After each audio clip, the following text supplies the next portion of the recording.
Romanos capítulo 7, vamos ler a partir do verso 7. Amém? Que diremos, pois? É a lei pecado? De modo nenhum. Mas eu não teria conhecido o pecado senão por intermédio da lei, pois não teria eu conhecido a cobiça se a lei não dissera não cobiçarás. Mas o pecado, tomando a ocasião pelo mandamento, despertou em mim toda sorte de concupiscência, porque sem lei está morto o pecado. Outrora, sem a lei, eu vivia, mas sobrevindo o preceito, reviveu o pecado, e eu morri.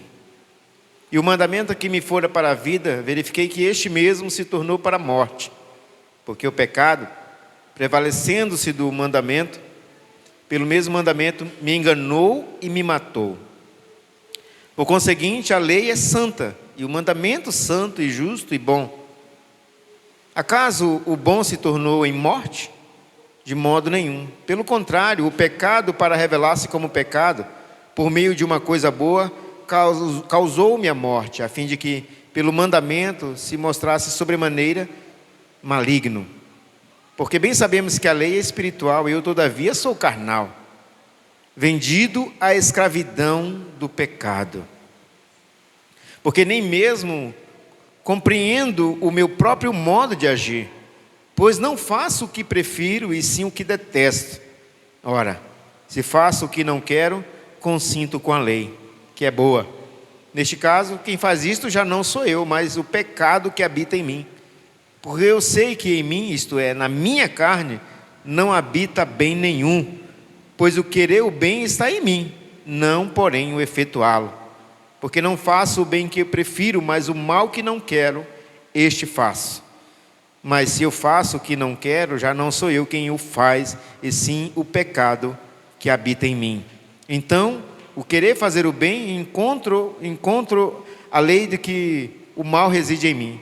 Porque no tocante ao homem interior, tenho prazer na lei de Deus, mas vejo nos meus membros outra lei que, guerreando contra a lei da minha mente, me faz prisioneiro da lei do pecado que está nos meus membros.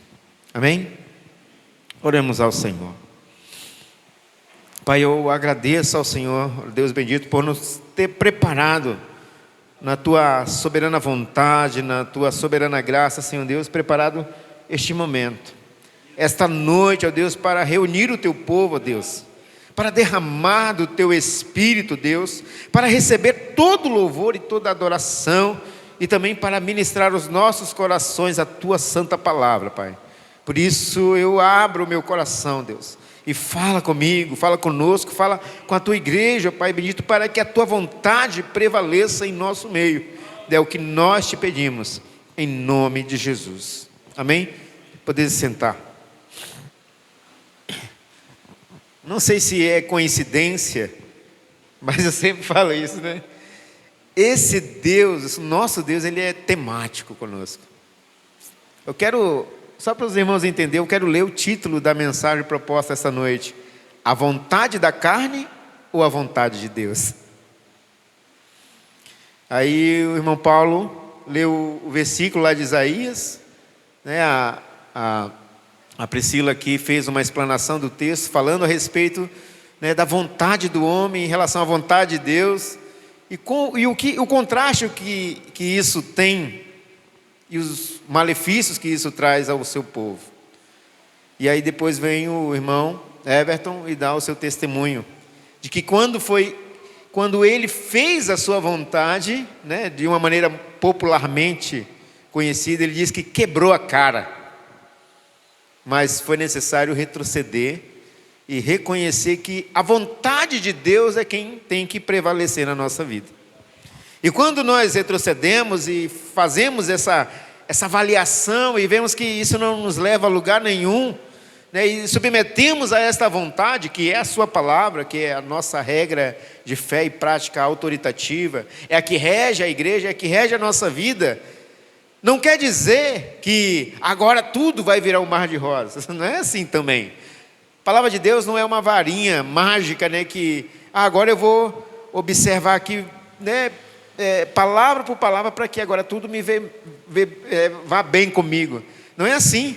Mas a partir do momento que eu submeto a esta palavra, e a vontade de Deus prevalece na minha vida, querido, a palavra de Deus diz em Romanos capítulo 5, verso 12, que a vontade de Deus é boa, agradável e perfeita. Mesmo que muitas das vezes, 12:2, né? 12:2. Mesmo que muitas das vezes, né, aos nossos olhos pareça dolorido, sofrido, mas é porque, de alguma maneira, a palavra de Deus ela está nos lapidando, ela está nos restaurando, ela está nos fazendo enxergar para o nosso objetivo final, que é para o alto, que é para o céu. E aí nós esquecemos das coisas ao nosso derredor. Querido, nós estamos num cenário hostil a todo aquele que faz a vontade de Deus. Estamos num cenário hostil. E é fato que quando nós começamos a absorver toda essa situação, toda a frustração, toda a angústia, automaticamente nos acarretará em sofrimento, angústia. Mas mais uma vez a palavra de Deus diz para nós olharmos para o alto. Observe que o apóstolo Paulo, mesmo sendo um homem santo, né, um dos homens mais mencionados na maioria dos pregadores, ele teve seu momento de dificuldade, né, teve seus momentos de angústia, de aflição, e ele relata isso nos seus escritos. Ele faz questão de expor isso para a igreja, para mostrar que fazer a vontade de Deus, querido, não é fácil. Não é fácil. Pelo contrário, é difícil. Lembrei agora de uma frase da minha sobrinha hoje, né? Que, falando no grupo da família, que ela falou de mandar os filhos dela para cá, né? São 3. São os 3D da família que a gente chama, né? Que é Daniel, e já esqueci o nome dos meninos. Eu sei que é 3D. Aí eu já vi os vídeos dos meninos, rapaz, os meninos, ó, e come virado no trem. Eu falei, ó, se mandar para cá para passear, é uma cesta básica. Manda junto, né? Como são 3, uma para cada um. Mas ela não é definitiva. Eu falei, então você vai ter que mandar 3 cestas básicas a cada 15 dias. Porque, né? E aí tem um quintal grande lá, eles vão pagando em serviço. Aí ela deu, hein? Falei, filho, não é fácil não. Você acha que a minha vida foi boa? Eu passei dificuldade. A Havaiana tinha que durar 1 ano e a bolsa de escola era sacola de supermercado. Aí ela falou assim, nossa, que tadinho, além de não ter sido nada fácil, ainda foi muito difícil. Eu lembrei agora dessa frase, apóstolo Paulo, acho que foi a mesma situação. Não foi nada fácil para o apóstolo, né? Mas também não foi, e paralelo a isso, foi muito difícil. Porque é lutar por um testemunho, é lutar por aquilo que você crê de fato, mas que não que vai melhorar a sua vida nesse contexto do mundo, porque tem uma promessa eterna, tem uma promessa que ela não se corrompe, ela não se desfaz, porque é Deus quem promete, é Deus quem promete. Então ele descreve nesse texto a sua luta contra o pecado, e essas palavras servem para todos nós até os dias de hoje. Ele mostra o sentimento de um coração que deseja se livrar do pecado, mas ele reconhece que existe aqui algo que alguma vez o faz declinar, aliás, se inclinar para atender para esse lado. É a velha natureza. É a nossa vontade, né? De uma maneira geral, é aquilo que o irmão Everton falou. É a nossa vontade. E a nossa vontade, ela sempre quer estar em evidência. Sempre. Eu quero falar isso para os jovens e para os adolescentes nesse momento. Porque quando falamos a respeito de vontade, logo associa-se isso à liberdade. E se perguntarmos para qualquer jovem ou adolescente aqui, qual que é o seu desejo de liberdade? Aí ele vai dizer, né? Eu quero chegar a hora que eu quero comer o que eu quiser, eu quero dormir a hora que eu quiser, eu quero fazer tudo que me der vontade. Tudo que me der vontade. Por quê? Porque é a vontade da carne gritando, querendo se expor. E toda vez que essa vontade faz isso, queridos, ela afronta a Deus. Ela afronta, porque você está dizendo para Deus, eu não preciso da tua lei, Eu não preciso das tuas regras. Eu não preciso da tua palavra me dizendo o que eu tenho que fazer todo dia, toda hora. Já basta meu pai e minha mãe falando. E agora ainda tem uma palavra, um livro que diz o que eu tenho que fazer. Não, eu quero fazer a minha vontade. A princípio, nessa faixa etária, não existe aquela luta interior. Isso é muito raro, né? Tem que ser um jovem muito crente, vamos dizer assim, para ter esse conflito, dizer, poxa, eu queria muito fazer isso, mas não é o que agrada a Deus, não é o que é a vontade de Deus. Dificilmente você encontra jovens com esse conflito. E se ele faz algo contra a sua vontade, é como diz, é por imposição dos pais, né? É por via de regras. Isso acaba criando na mente dos jovens e adolescentes uma certa confusão. E aí quando ele atinge a certa idade, em que ele já tem uma certa liberdade, aí ele começa a fugir da vista dos pais, a querer fazer a sua vontade. Recentemente, conversando com alguns amigos, né? E aí a esposa de um deles falou, nossa, estou de bebê novo, mas dá trabalho. Eu falei, não dá não. Não fala isso das crianças. Não fala. Eu sei que existe aquele processo, né, de acordar à noite, para amamentar, para cuidar de fralda. Querido, isso é cansativo. É cansativo, mas não é trabalhoso. E a partir do momento que vai desenvolvendo, como é que se diz? Vai criando idade, como a gente costuma dizer, aí cabe aos pais colocar as regras.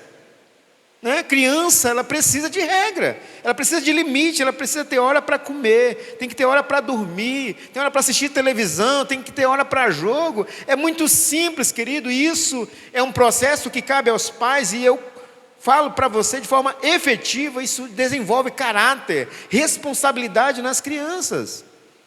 Né? Não é assim, faz o que quiser.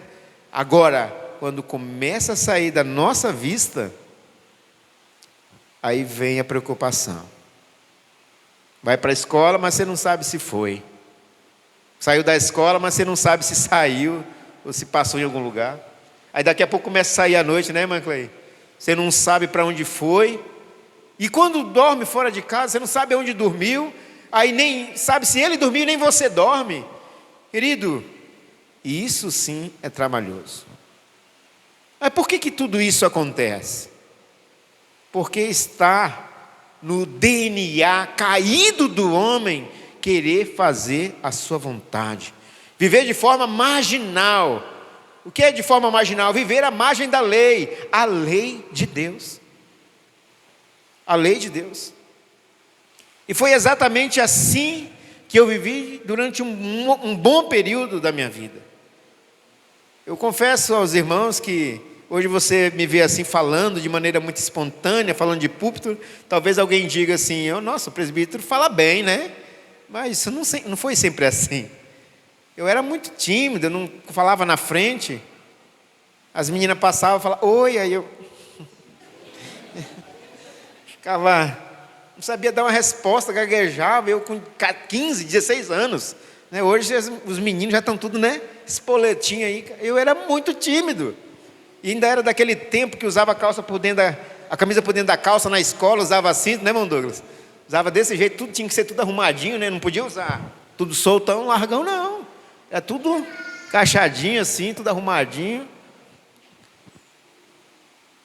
E era desse jeito. Mas teve um período em que, com a permissão de Deus, meu pai se foi. Né? Meu pai era muito sistemático, colocava regra na gente. A gente tinha hora para tudo. Isso, de certa forma, foi muito bom, mas ele era um caso extremo.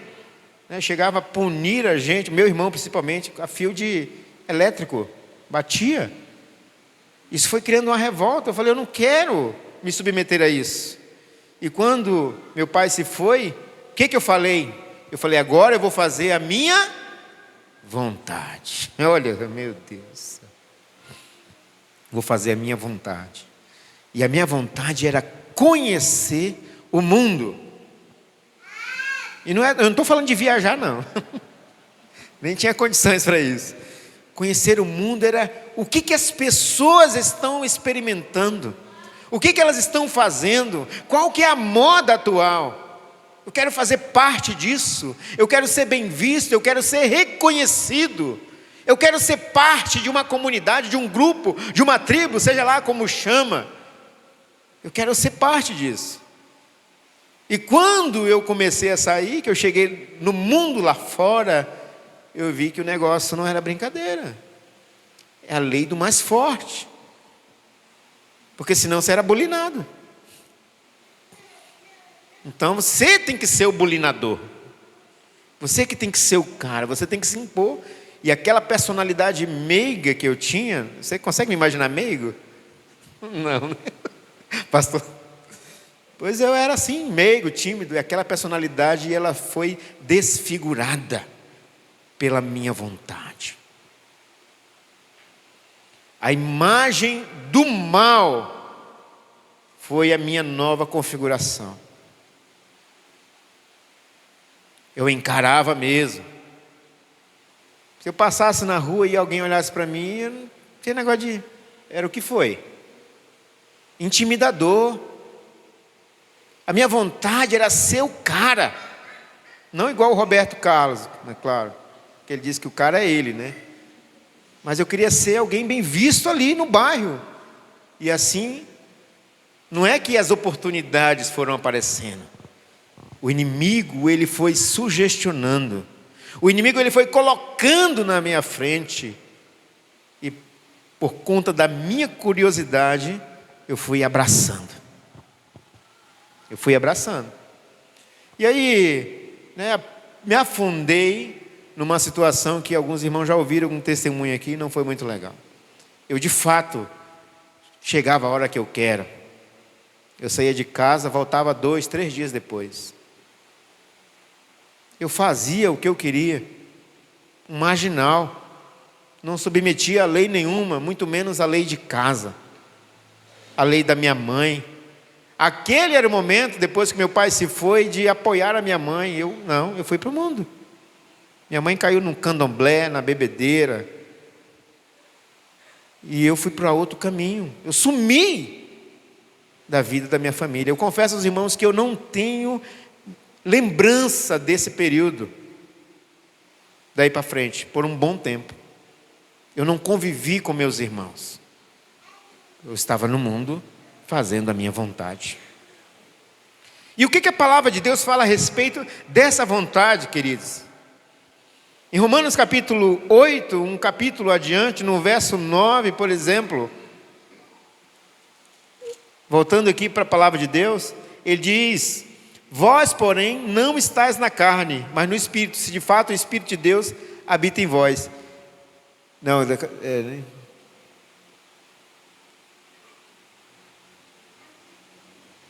meu Deus, eu acho que eu anotei errado.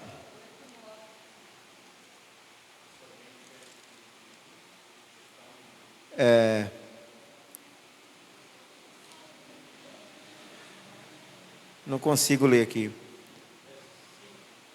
É onde diz que, na verdade, quem é dominado pela carne não pode agradar a Deus. Porque a vontade da carne, queridos, ela é sinal de escravidão. Verso 8. Portanto, os que estão na carne não podem agradar a Deus. A vontade da carne, primeiro tópico, é sinal de escravidão. Fazendo um contraponto aqui. Lembra quando eu disse que a maioria do desejo que está na mente do jovem e do adolescente é poder fazer a sua vontade para viver em liberdade? A palavra de Deus diz que é o contrário. Quando se faz a própria vontade, é você quem é escravo do pecado. Então a pergunta é: que liberdade há nisso? Faz tudo aquilo que desejamos, fazemos tudo aquilo que desejamos. Esse é o maior sonho e desejo, né, de todo jovem e adolescente. Repetindo, sair a hora que quer, sem dar satisfação, comer o que quer, beber o que quiser, e geralmente se associa-se isso à liberdade. Mas não é isso que a Bíblia diz. A liberdade não é adquirida pela satisfação do que é desejado, mas pelo controle do desejo. Desejo é diferente de propósito, e quem tem propósito domina o desejo. Quem não tem propósito é dominado por eles.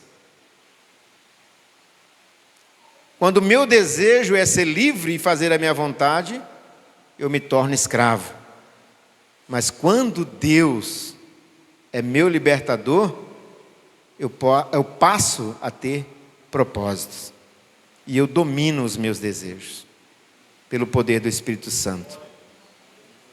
Quero passar rapidamente aqui. Segunda coisa é que a vontade da carne, ela é a vontade de um morto. Efésios capítulo 2, ele fala muito claro a respeito disso.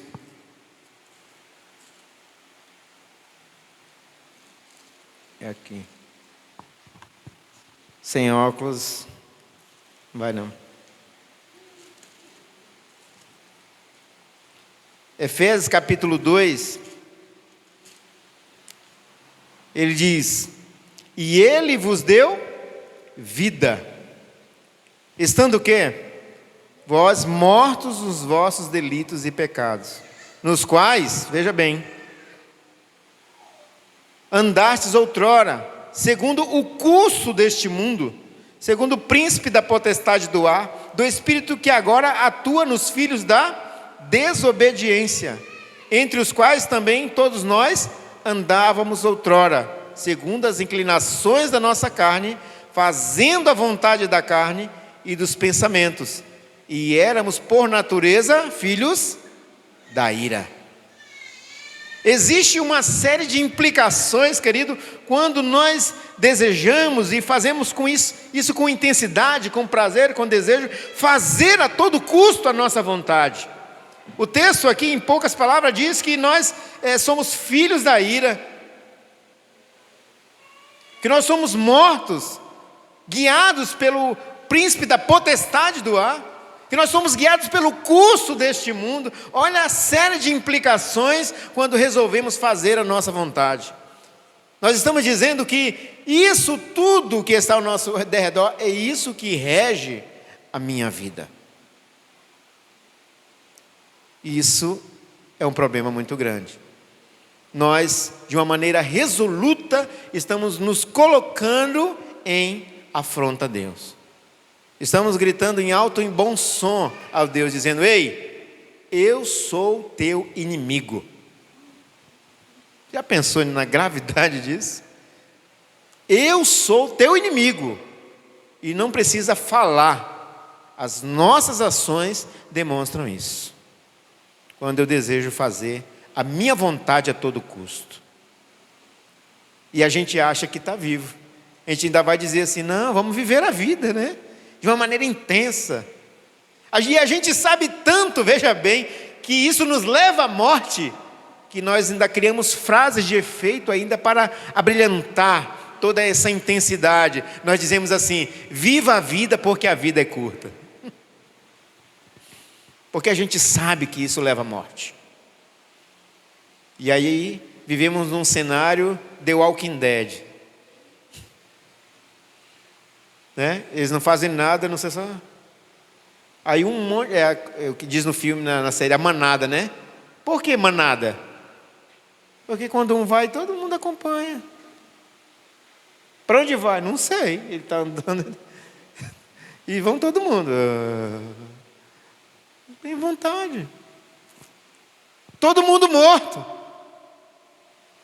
Fazendo a sua vontade, deixando todo o cenário, todo o contexto caído, ser o regente da sua vida.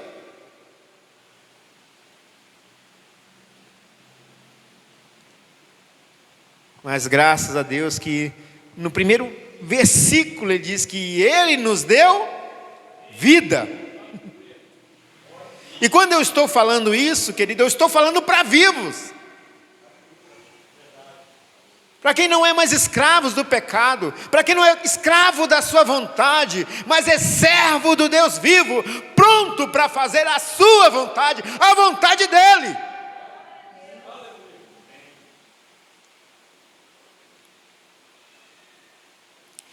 E o que é mais maravilhoso é que essa vontade está aqui,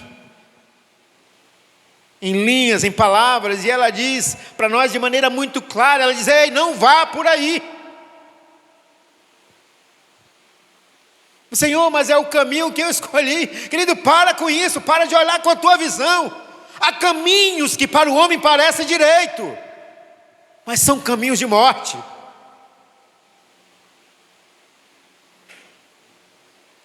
Faz a minha vontade. Senhor, qual que é a tua vontade? O irmão Everton, olha eu profetizando já. Recebe, irmão. Ele diz: e qual que é a tua vontade, Senhor? A tua vontade é voltar para Vilhena. Eu tenho um plano para você lá. Aí o irmão Everton vem, chegou, teve uma recepção para você ali, irmão. Tinha alguém, um empresário dizendo: ô rapaz, que bom que você voltou. Está aqui o emprego no primeiro dia, né? Chegou na cidade, vem cá, ó, aqui a cesta básica, tem uma casa para você. Se acomoda aqui, porque agora é de Deus. Não. Ele teve que passar por um processo. Ele teve que ser disciplinado, vamos falar de maneira clara. Assim como eu e você, muitas das vezes temos que passar por isso também, pela disciplina do Senhor. E é ela quem nos lapida, quem nos molda, como costumeiramente ouvimos dizer, que arranca as escamas dos nossos olhos, para que nós deixemos de enxergar com olhos carnais, para que enxergamos com olhos espirituais, com os olhos de Deus, e nós vamos ver que estamos rodeados de mortos-vivos por aí, que não nos levam a lugar nenhum. Mas uma coisa é muito maior do que isso: o Espírito Santo de Deus habita em nós. O Espírito Santo de Deus.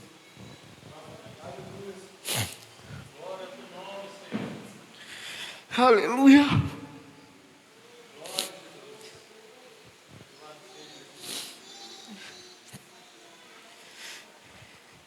Eu me emocionei no cântico ali. Louvemos ao Senhor, né?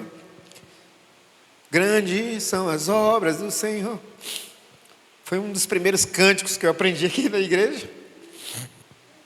Inclusive eu criei uma coreografia para essa música. E aí as meninas dançavam aqui, era a Jaque, a Carol. As meninas dançavam e eu cheguei, elas estavam saindo uma coreografia bonita e ia tocar essa música. Aí eu falei para elas: vamos colocar uma coreografia bem legal. Mas será que o pastor vai deixar? Ele tem cara de pentecostal, mas ele acho que deixa, né? Aí fizemos uma coreografia e o pastor um dia chegou e viu ensaiando. Não, vai dançar, vamos apresentar, vai ser legal. E aí, rapaz, começou essa música, que linda música. E começou a cantar e as meninas dançando, e a igreja viu as meninas dançando e ficou todo mundo animado. E eu sentado ali naquele banco e o pastor aqui no teclado, daqui a pouco ele... Para mim entrar também na coreografia. Aí eu levantei, de repente eu entrei no meio das meninas aqui dançando aqui. Aí os irmãos olhou assim: misericórdia. Escandalizei os irmãos, daqui a pouco já se animaram também, já começou. Meu Deus, foi muito lindo aquilo lá. Por isso eu me emocionei, eu lembrei desse dia. E eu, depois dessas experiências, eu disse assim: quem dera o Senhor tivesse me chamado antes. Na minha adolescência, na minha tenra idade.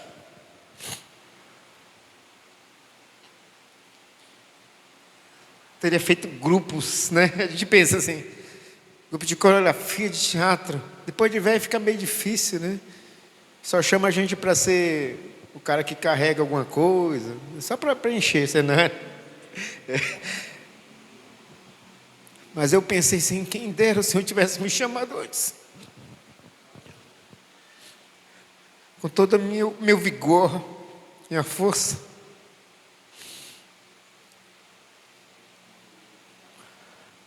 Fazer a vontade dele, né, com toda essa mentalidade nova, pronta para absorver, cheio de ideias, Meu Deus, jovens e adolescentes, fazer a vontade de Deus é o maior privilégio que alguém pode ter. É o maior privilégio. Porque a vontade da carne, querido, ela é impedimento para entrar no reino de Deus. 1 Coríntios capítulo 15, verso 50. Ele diz que carne e sangue não podem herdar o reino dos céus. Ou seja, essa velha natureza, esse homem autossuficiente, esse homem autojustificador, que é aquele que diz: tudo que eu faço já me declara justo diante de Deus, toda a minha boa ação já faz com que os olhos de Deus se voltem para mim. Não existe isso, querido, não existe. Esse que a satisfação do seu prazer é mais importante que qualquer outra coisa, e ainda orienta as outras pessoas a exercitarem a mesma prática. Ele diz: se te faz feliz, vai de cabeça. Ele é um hedonista intenso, e ele ainda incentiva as pessoas a buscar o prazer nas coisas do mundo. E o homem caído, ele está sempre a criar frases assim, né, para ficar bonito. Você procura a orientação, ele vai dizer: eu queria usar crack. Se te faz feliz, querido, vai fundo. Eu quero trair minha esposa, porque disso estou com problema no casamento. Mas a outra te faz feliz? Faz, então larga e vai com a outra.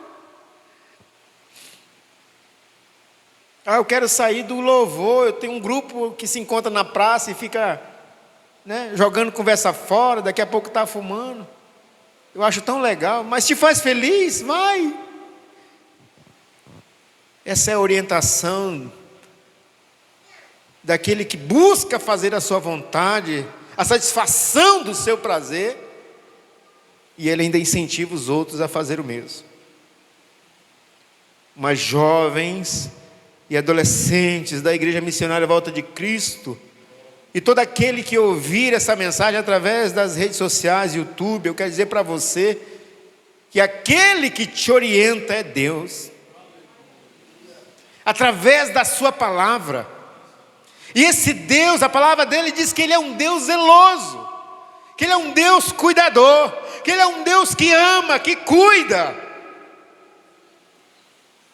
A palavra de Deus diz que todo esse cenário onde o homem faz a sua vontade é um cenário de trevas. Mas se você está disposto a fazer a sua vontade, Ele mesmo no seu poder, Ele transporta dessas trevas para o reino do Filho do seu amor. Ele te põe debaixo da graça dEle, Ele te justifica, Ele derrama sobre a tua vida o Espírito Santo, Ele te sela com esse Espírito.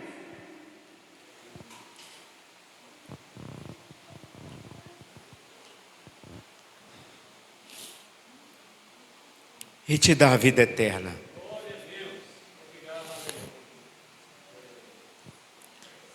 Foi para isso que Ele enviou o seu Filho. Porque Ele sabe, querido, que se depender da nossa vontade, jamais buscaríamos a sua face. Jamais. Ele olharia para nós e diria assim, mesmo que a gente participe uma vez ou outra, mas Ele vê que a gente está com o coração voltado para o mundo, e Ele vai dizer para nós: olha, vós não queredes vir a mim para terdes vida. É isso que Ele vai dizer para nós.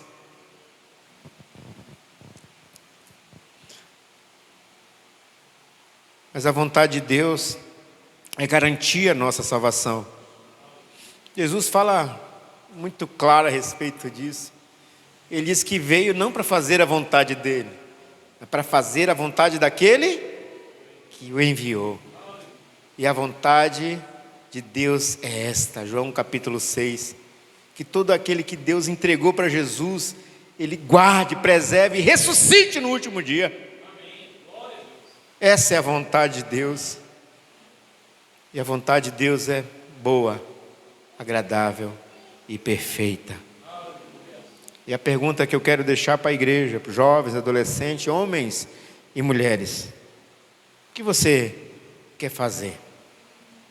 A vontade de Deus ou a vontade da carne? Pense nisso. Amém?